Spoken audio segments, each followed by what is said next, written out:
శ్రీమతి లత గారి ఆధ్వర్యంలో జూన్ 15-16 తారీఖుల్లో గానగాపురం యాత్ర మధుకరి సేవ సంప్రదించండి. నమస్తే, వెల్కమ్ టు సుమన్ టీవీ. నేను పద్మిని. ప్రస్తుతంతో పాటు ప్రముఖ ఆధ్యాత్మికవేత్త, వాస్తు జ్యోతిష పండితులు, లలిత ఉపాసకులు, వాస్తు జ్యోతిష శిక్షణ నిపుణులు బ్రహ్మశ్రీ నానాజీ పట్నాయక్ గారు మనతో పాటు ఉన్నారు. మాట్లాడదాం సార్. నమస్తే సార్. శ్రీమాత్రే నమః. సార్, ఏ రాశుల వాళ్ళు వాళ్ళ రాశిని బట్టి లేదా వాళ్ళ లగ్నాన్ని బట్టి ఏ క్షేత్రాన్ని దర్శించాలి అనేది చాలా అద్భుతంగా తెలియజేస్తున్నారు. వృశ్చిక రాశి, ఈ వృశ్చిక రాశి వాళ్ళు చాలా మంది కమెంట్స్ లో పెడుతూ ఉంటారు సార్, మా జీవితమే ఇంత, మాకు అన్ని కష్టాలన్నీ మావే అని ఎక్కువగా పెట్టేది వృశ్చిక రాశి వాళ్ళు. ఎందువలన అనేది కూడా చెప్పండి సార్. అలాగే ఇటువంటి పరిస్థితులు మారాలి, వృశ్చిక రాశి వాళ్ళు చాలా సంతోషంగా ఉండాలి, మరి వీళ్ళు ఏ క్షేత్రాన్ని దర్శించాలి? మంచి ప్రశ్న అడిగారు. ఎందుకంటే స్కార్పియోకు ఉండేటువంటి లక్షణము, బలము చెప్తాను ఫస్ట్ నేను. అలాగే సార్. మీరు ఎనీ స్కార్పియో లగ్న అంటే వృశ్చిక లగ్నంలో జన్మించిన వారి యొక్క జాతకాన్ని తీసుకుని వాళ్ళని కనుక అబ్జర్వ్ చేస్తే, ఇప్పుడు ఎగ్జాంపుల్ ఇద్దరు ఒకే వయసు వాళ్ళు ఉన్నారు. ఒక వ్యక్తి వృశ్చిక లగ్నం, ఇంకో లగ్నం అనుకోండి.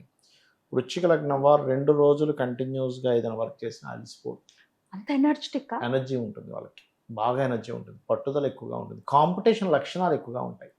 అంటే ఎగ్జాంపుల్ ఇద్దరు పిల్లలు ఉన్నారు, ఇంకో లగ్నం వాళ్ళకి ఏదో ఇచ్చాం, మరి నాకేంటి, నాకు ఇవ్వవా, పోటీ తత్వం ఎక్కువగా ఉంటుంది వృశ్చిక లగ్నం వాళ్ళకి. అది చాలా చాలా ఎక్కువగా ఉంటుంది. ఇప్పుడు వీరికి కుజుడు 6లో ఉన్నాడు, వీళ్ళకి అంటే 6th హౌస్లో ఉన్నందుకు శత్రువుపై జయము. వీళ్ళకి ఎవరికైనా ఏదైనా కేసెస్ ఉన్నా, గొడవలు ఉన్నా గెలుస్తారు ఈ టైంలో. అవుతుంటాయి కూడా, కొంచెం మీరు ఎన్ని చూడొచ్చు, గెలుస్తారు, అవుతుంటాయి కూడా ఆ కేసెస్, గొడవలు అనుకోండి, అనవసరమైన గొడవలు. నిత్య జీవితంలో ఏదో ఒక గొడవ వస్తూ ఉంటుంది ఈ టైంలో, కానీ ఆ గొడవ వీళ్ళకి మంచికే అవుతుంది కూడా. ఇది కూడా మీరు చూడొచ్చు. కాదు, 6th lord is in 6th house. కుజుడు 6వ స్థానంలో ఉన్నాడు, లగ్నాధిపతి. 6వ అధిపతి 6లో ఉంటే ఖచ్చితంగా సక్సెస్ని ఇచ్చి తీరుతాడు, ఇంకా అందులో డౌట్ లేదు.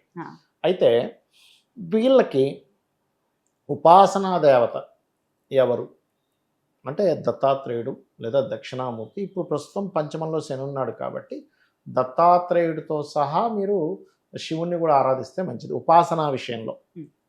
మరి ఏ క్షేత్రాలకు వెళ్తే మంచిది? రాజరాజేశ్వరి అమ్మవారి క్షేత్రాలు, కృష్ణుడు క్షేత్రాలు ఉంటాయి కొన్ని, కృష్ణుడికి సంబంధించిన మనకి హరే రమ, ద్వారకా వెళ్ళడం, ఇవి చేస్తే ఉడిపి, ద్వారకా, ఇవి వెళ్ళొచ్చు. లేదా అమ్మవారి క్షేత్రాలు.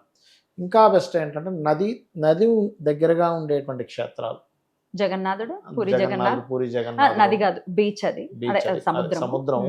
అంటే నీరు ప్రాంతం దగ్గరగా ఉండి వెళ్ళినటువంటిది అక్కడ క్షేత్రాలకి. ఇప్పుడు మనకి నెక్స్ట్ మనకి పుష్కరాలు వస్తుంటాయి, పుష్కరాల సమయంలో కూడా వీళ్ళు వెళ్తూ ఉంటే చాలా మంచిది. ఎందుకంటే కొంతమందికి నదుల్లో స్నానం చేయడం వల్ల కొంత క్లియర్ అవుతుంది పూర్వజన్మ కర్మలు, కొంతమందికి హోమాలకు వెళ్ళడం చేయడం వల్ల, కొంతమందికి దానములు, మరి కొంతమందికి స్తోత్రములు. వీళ్ళకి నదులు దగ్గరగా ఉండేటువంటివి ఏవైతే క్షేత్రాలు ఉంటాయో, పుష్కరాలు ఎప్పుడైతే వస్తుంటాయో, అందులో ముఖ్యంగా కర్కాటక రాశిలో గురు ప్రవేశం, పుష్కరం వీళ్ళకి చాలా మంచి 9వ స్థానం కదా. ఎప్పుడైతే కర్కాటక రాశిలో గురువు ప్రవేశిస్తుంటాడో ఆ సమయంలో చేసేటువంటిది ఏదైతే ఉంటుందో ఖచ్చితంగా వీళ్ళకి మంచి ఫలితాలు ఇస్తుంది. సార్, పుష్కరాలు అంటే మరి రేపు జూన్ 2వ తారీఖునే పుష్కరాలు రాబోతున్నాయి కదా. అవునండి. ఏ నదికి వస్తున్నాయి? గోదావరి నదికి వస్తున్నాయి. గోదావరి మనకు అందుబాటులోనే ఉంటుంది, చక్కగా వెళ్ళి స్నానాలు. అవును. సో అయితే ఇక్కడ ఏంటంటే, ఒకటి పుష్కరంలో కానీ నదిలో కానీ స్నానం చేసేటప్పుడు మనకు ఒక మంత్రం ఉంటుంది, అది మెయిన్గా గుర్తుపెట్టుకోవాలి. పిప్పలాద సంపన్నే కృచ్చేలో ఒక భయంకరి అనేటువంటిది, రాయి వేసి, రాయో మట్టో వేసి చేయాలి. ఎందుకంటే మీరు పుష్కరంలో కానీ ఏదైనా నదిలో కానీ స్నానం చేసిన పుణ్యఫలాన్ని తినేస్తుంది అట్లా, లేకపోతే కృచ్ఛ అనేది. అవును, అది చేసుకోవాలి. అది చాలా మంది తెలియక డింగ్ అని చెప్పి సముద్రంలో మునుగుతారు, నీళ్ళలో మునుగుతారు. నో యూస్, క్లీన్ అవుతామేమో కానీ నో యూస్. అది ఖచ్చితంగా చేయాలి. వీళ్ళు ఏంటంటే క్షేత్రానికి వెళ్ళి అక్కడ అన్నదానం గనక చేయగలిగితే, ఏమంటే ఇప్పుడు మేము అక్కడికి వెళ్ళి వండుకోలేం కదండి అంటే సత్రాలు ఉంటాయి, క్షేత్రాలు. ఆ సత్రానికి వెళ్ళి వీళ్ళు గనక ఏదైనా అక్కడ డొనేట్ చేయగలిగితే, ఒక బియ్యం బస్తాను, లేకపోతే 1000 రూపాయలు, 500 వేలు, 10 రూపాయలు ఇచ్చినా అది వీళ్ళ స్తోమతను బట్టి దానమే. కాబట్టి అన్నదానానికి క్షేత్రంలో కనుక వీళ్ళు వినియోగించినట్లయితే క్షేత్ర ఫలితం వేరేట్లు వస్తుంది. పాలతో అభిషేకం చేయడం కానీ, అన్నదానం చేయడం కానీ, అలాగే క్షేత్రానికి వెళ్ళి అక్కడ నదీ స్నానం, పుష్కర స్నానాలు చేయడం కానీ చేసినట్లయితే అద్భుతమైన ఫలితాలు. ఇంకా శాస్త్రంలో అసలు మీకు అక్కడ దగ్గరలో మట్టి కనుకుంటే అక్కడికక్కడే శివలింగం తయారు చేసి అక్కడిక్కడే అభిషేకం చేయమన్నాడు. పృథ్వీలింగానికి. పృథ్వీలింగం చేసి మళ్ళీ దాంట్లో కలిపేమన్నాడు నీళ్ళలో. అది ఇంకా అద్భుతమైన ఫలితం ఇస్తుందని చెప్తారు శాస్త్రంలో. Right. కాకపోతే అంత ఓపిక చేసే ఇది చేసే వాళ్ళకు పద్ధతి ఉండాలి. తెలియాలి. పద్ధతి తెలియాలి కదా. అలాగే అట్లా చేసుకోవచ్చు. రాజరాజేశ్వరి అమ్మవారు అంటే మరి ఎక్కడెక్కడ ఉంటాయి సార్ అమ్మవారి ఆలయాలు? ఎక్కువ తమిళనాడు సైడ్ తమిళనాడు. ఇప్పుడు మాకు మరి రాజరాజ నెట్ వచ్చేసింది, ఎంతసేపు కొడితే ఈజీగా మనకి రూట్ కూడా వచ్చేస్తుంది. రాజరాజేశ్వరి తల్లి గురించి గూగుల్ తల్లి చెప్తుందిగా. రాజరాజేశ్వరి, అన్నపూర్ణాదేవి కూడా. అన్నపూర్ణాదేవి. అన్నపూర్ణ ఆ. అష్టకం చదువుకోవడము. ఆ.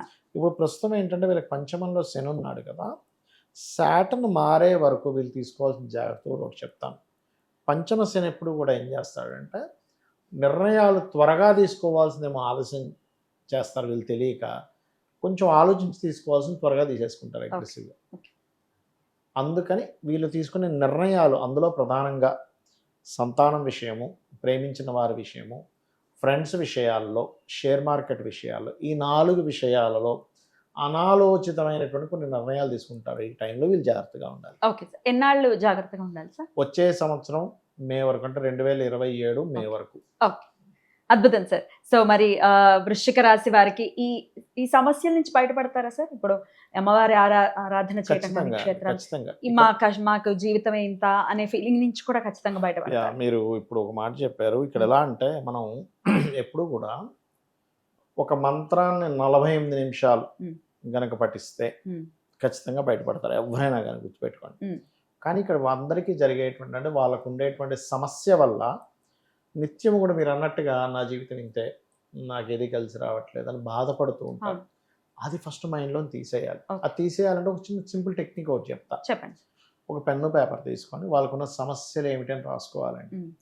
ఇందులో ఇవి సమస్యలే కానీ ఇవి ఎప్పటికీ క్లియర్ అవ్వని కొన్ని ఉంటాయి. అంటే అలాగా అత్తాకోడల మధ్యన గొడవ అనుకుందాం, లేకపోతే ఇంకోటి ఏదో లోపం ఉంది వాళ్ళకి, గొడవల కంటే లోపాలు ఉంటాయి కొన్ని. అలా ఉండే లోపాలని టిక్ పెట్టేసుకోవాలి. వీటి గురించి ఆలోచించి వేస్ట్. ఇంకా ఇప్పుడు ఎగ్జాంపుల్, ఒక తల్లికి ఒక పిల్లవాడు తొందరగా వాడికి గుర్తు రావట్లేదు ఏది కూడా. వాడికి ఎక్కువ సార్లు అంటే ఏకసంతాగ్రహి కాదు, వాడు 4 సార్లు చదివితేనే వస్తుంది. దాని నువ్వు బాధపడడం లేదు కదా, దాన్ని ప్రాక్టీస్ చేయించాలి. అట్లా కొన్ని ఉంటాయి. అంటే మనం మార్చలేనివి కొన్ని ఉంటాయి. ఆ మార్చలేనటువంటి విషయాల గురించి మనం బాధపడ్డ అనవసరం. అంటే కొంతమంది ముక్కు పెద్దగా ఉంటుంది, ఏం లాభం, సర్జరీ చేసుకోవాలి. లేకపోతే కొంతమంది మీడియం హైట్ ఉంటారు, పెద్ద హైట్ ఉంటారు. హైట్ ఉన్న వాళ్ళని చూసి నువ్వు బాధపడుతూ ఉంటానంటే ఎట్లా? మార్చలేను అంటున్నాను నేను ఇవన్నీ. హై హీల్ చేసుకో. అంటే నేను అనేది ఏంటంటే కొంతమంది తెలియక మార్చలేని విషయాలను కూడా తలుచుకొని బాధపడే వాళ్ళు ఉన్నారు. ఇవి నేను మార్చలేనా, ఇవి మార్చలేను కూడా టిక్ పెట్టి పక్కన తీసి. అంటే నేను ఎందుకు చెప్తున్నా అంటే పేపర్ మీద పెట్టమని చెప్తున్నా అంటే, మీరు పెన్ పేపర్ తీసుకుని పేపర్ మీద పెట్టినటువంటి సబ్ కాన్షియస్ మైండ్కి కనెక్ట్ అవుతుంది. మీరు ఎప్పుడైతే సబ్ కాన్షియస్ మైండ్కి ఎస్ ఇది అనవసరంగా నేను బాధపడుతున్నానో క్లారిటీ ఇస్తుంది, దాన్ని ఫస్ట్ తీసేస్తుంది. రెండవది, మార్చగలిగేవి ఎంతకాలం పట్టొచ్చునో క్యాలిక్యులేషన్ చేసుకోండి. అప్పు ఉంది, లేకపోతే ఏదో కంప్లీట్ అవ్వాలి, బ్యాక్లాగ్స్ ఉన్నాయి, ఇంతకాలం పడుతుంది, ఏం చేస్తే ఇంతకాలం పడుతుందో క్లారిటీ రాసుకోండి. నేను ఇన్ని గంటల సేపు చదవాలి, ఈ బ్యాక్లాగ్ క్లియర్ చేసుకోవాలంటే, ఈ బిజినెస్ ఇంప్రూవ్ అవ్వాలంటే ఈ మీడియాల ద్వారా నేను వెళ్ళాలి, యూట్యూబ్, ఇన్స్టానో రకరకాలు ఉంటాయి అడ్వర్టైజ్మెంట్ ఇవ్వడం. ఇవన్నీ మీరు ఒక క్లారిటీ రాసుకుంటే అప్పు ఉంది ఇంతకాలంలో తీరుతుందని మీకు ఫస్ట్ పీస్ ఆఫ్ మైండ్ వస్తుంది. ఎప్పుడైతే పీస్ ఆఫ్ మైండ్ వచ్చిందో, ఎందుకు చెప్తున్నా అంటే ఇవన్నీ కూడా మంత్రం మనం ఒక 48 నిమిషాలు చేస్తున్నాము, కానీ మిగతా సమయం అంతా కూడా విషయం అవ్వట్లేదు. పాపం బాధతో మనం మంత్రం చేస్తున్నాం తెలియక. ఆ అవ్వట్లేదు అని ఒక మంత్రం కూడా మీకు పనిచేస్తుందని చెప్తున్నాను. లా ఆఫ్ అట్రాక్షన్ ఏం చేస్తున్నాం మనం? అవ్వట్లేదు అనే దాన్ని అట్రాక్షన్ చేస్తున్నాం. లా ఆఫ్ అట్రాక్షన్ ఏముంటుంది? నాకు వచ్చేసింది, నాకు ప్రకృతి ఇచ్చిందని చేస్తున్నాం కదా. మరి ఇక్కడ అవ్వట్లేదని చేస్తున్నప్పుడు అదే అవ్వాలిగా. అందుకని చేయండి అయితే ఈ విషయాన్ని తీసుకొచ్చానంటే, క్షేత్రంలో మీరు కనుక ఏదైనా మంత్రం చేస్తే 1000 రెట్లు ఫలితం ఉంటుంది. కాబట్టి దత్త మంత్రాన్నో, నమశివాయ మంత్రాన్నో అమ్మవారి ఆలయంలో చేయండి వెళ్ళి. అద్భుతం, చాలా అద్భుతంగా వివరిస్తున్నారు సార్. ప్రాక్టికల్ గా ఎలా ఉండాలి, ఎటువంటి థాట్ ప్రాసెస్ ని డెవలప్ చేసుకోవాలి అనేది బ్యూటిఫుల్ గా మీరు ఎప్పుడు అలాగే చెప్తారు, ఇప్పుడు మళ్ళీ చెప్తారు. కృతజ్ఞతలు సార్. నెక్స్ట్ వీడియోలో ధనుసు రాశి గురించి తెలుసుకుందాం. Thank you sir. నమస్తే. శ్రీమాత్రే నమః.